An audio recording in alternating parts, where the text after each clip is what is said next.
جیسے ہی حضرت عثمان رضی اللہ عنہ مسلمانوں کے تیسرے خلیفہ بنے، مسلمانوں کی آپس میں ایک ایسی بحث شروع ہوئی جس سے پہلی بار پوری مسلمان امت کے ٹوٹنے کا خطرہ تھا، کیونکہ یہ بحث کسی اور بات پر نہیں بلکہ دنیا کی سب سے بڑی کتاب پر تھی، قرآن۔ رسول اللہ صلی اللہ علیہ وسلم کے زمانے میں مسلمان قرآن کو عربی کے 7 بڑے ڈائلیکٹس، 7 بڑے لہجوں میں پڑھتے تھے،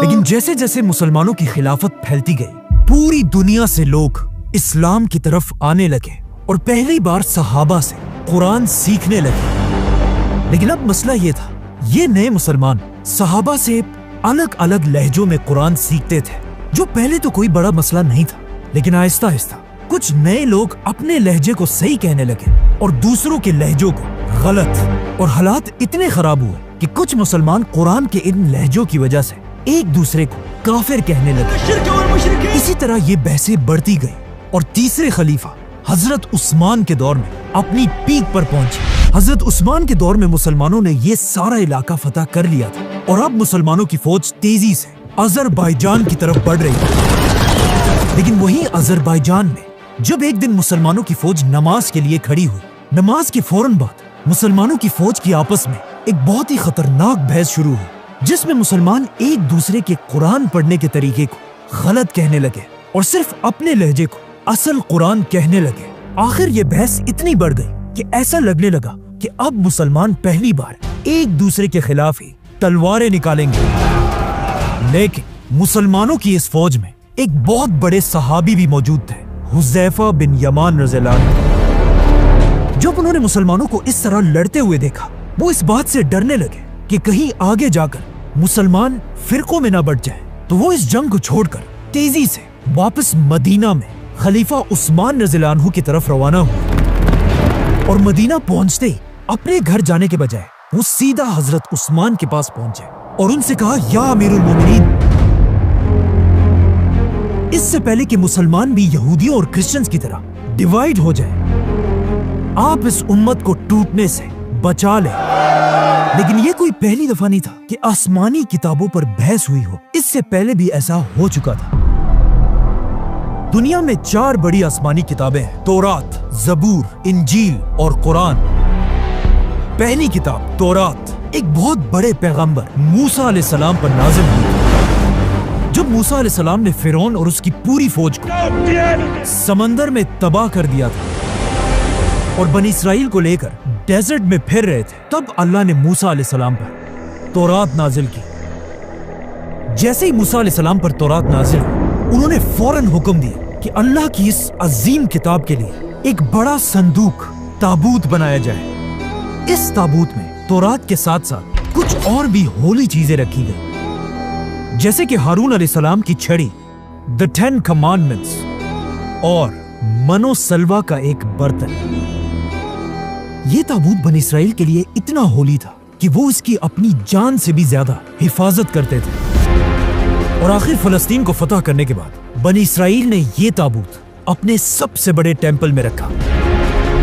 اور اگلے 300 سال تک یہ تابوت اور تورات وہی پڑے رہے۔ لیکن آخر 300 سال بعد بنی اسرائیل کے فلسطین پر ایک بہت بڑے قوم نے حملہ کیا، جن کا سب سے بڑا واریر تھا جالوت۔ جالوت اور اس کی فوج بنی اسرائیل کو تیزی سے کرش کرتی گئی،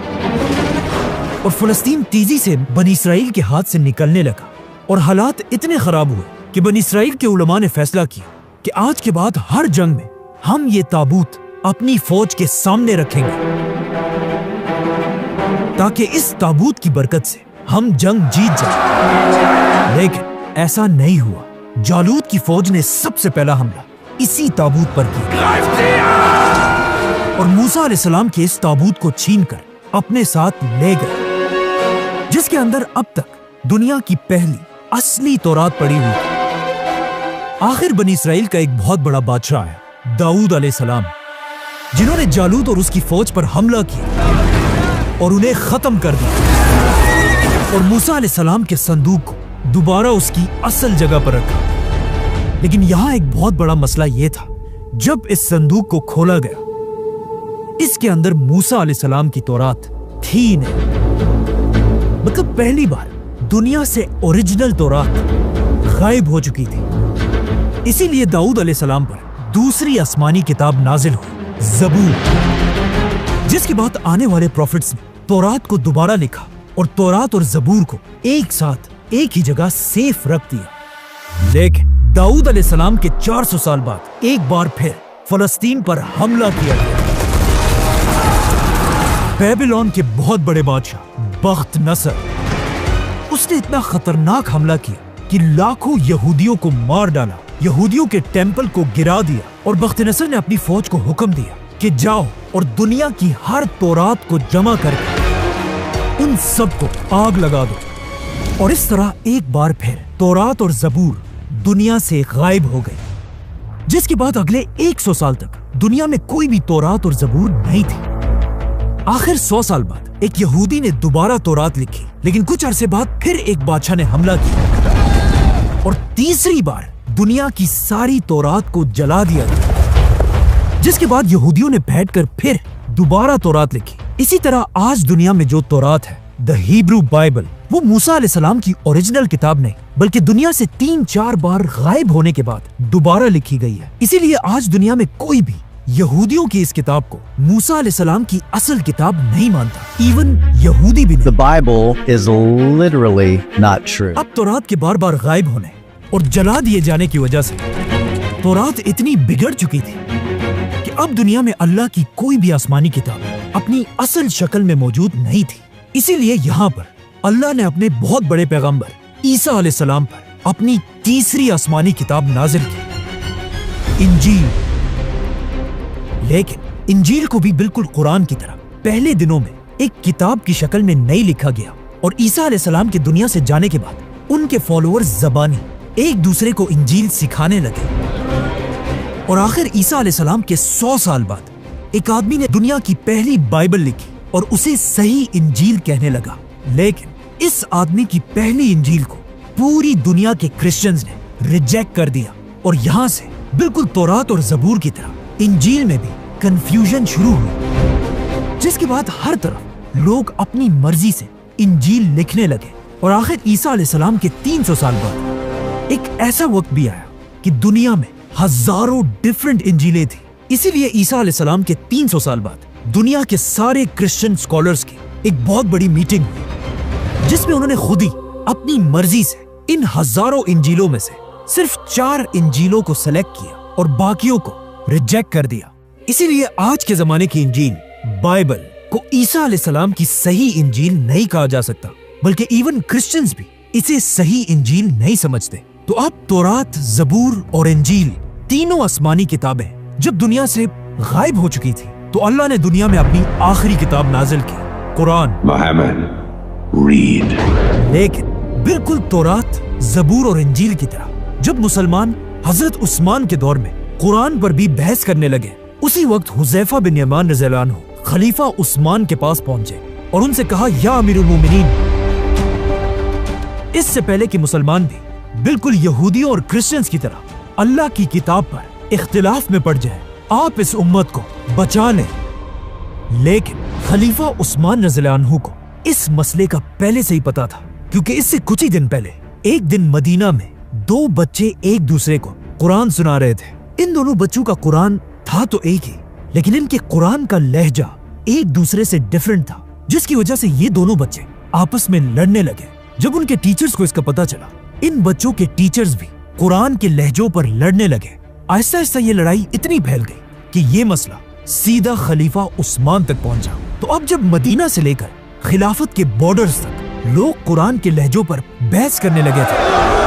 تب حضرت عثمان نے اپنی زندگی کا سب سے بڑا فیصلہ کیا اور مدینہ کے سارے بڑے صحابہ کو مسجد نبوی میں جمع کیا، اور پھر رسول اللہ صلی اللہ علیہ وسلم کے منبر پر کھڑے ہو کر کہا کہ وقت آ چکا ہے پوری دنیا کے مسلمانوں کو قرآن کے ایک ہی لہجے پر یونائٹ کیا جائے۔ جس میں کچھ صحابہ حضرت عثمان کے اس فیصلے سے خوش نہیں تھے، لیکن زیادہ تر صحابہ نے حضرت عثمان کے اس فیصلے کو سپورٹ کیا، جن میں سب سے بڑے صحابی تھے فیوچر خلیفہ حضرت علی رضی اللہ عنہ۔ حضرت عثمان رضی اللہ عنہ نے ایک لہجے کا قرآن بنانے کے لیے